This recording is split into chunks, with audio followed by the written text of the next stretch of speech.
Alors, depuis peu de temps, je me suis remis à la musique classique, à la radio.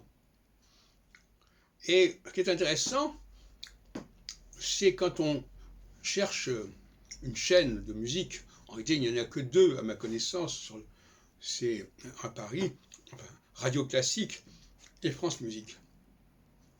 Donc vous faites passer comme ça, vous écoutez, bon, c'est comme ça que je cherche en tout cas, vous écoutez, voilà, il y a des gens qui parlent, voilà, et puis tout d'un coup, il y a une musique, et puis après vous continuez, et puis ça parle pas.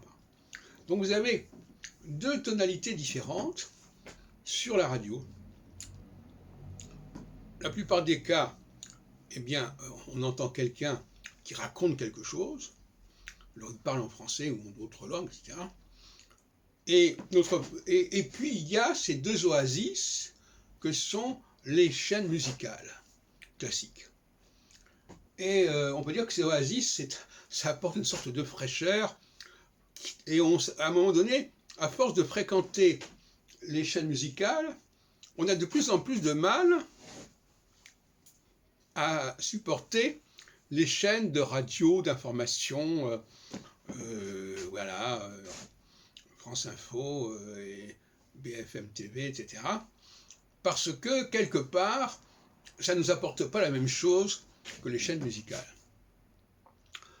Moi, je suis né dans une famille où mon père écoutait France Musique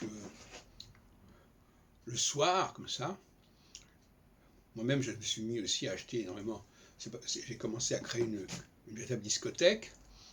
Et on écoutait d'ailleurs ensemble souvent les disques que j'achetais. Et c'est extrêmement reposant de revenir à ce climat de mon adolescence, en quelque sorte. Moi-même, d'ailleurs, je suis passé à la composition musicale, à ma façon.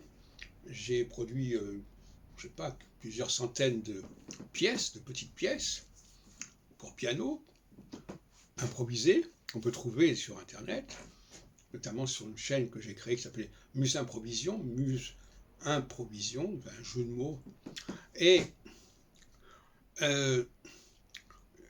ça m'a apporté un grand réconfort, finalement, plus important peut-être que d'aller au cinéma, plus important que de regarder des émissions de télévision avec des débats politiques, etc.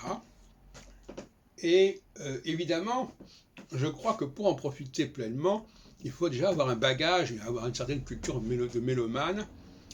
Et ça, effectivement, ça n'est pas si facile à écrire. De même qu'au cinéma, à la cinémathèque, il faut, si on veut voir des films anciens, il faut aussi avoir un certain bagage, connaître les comédiens, les retrouver d'un film à l'autre, etc.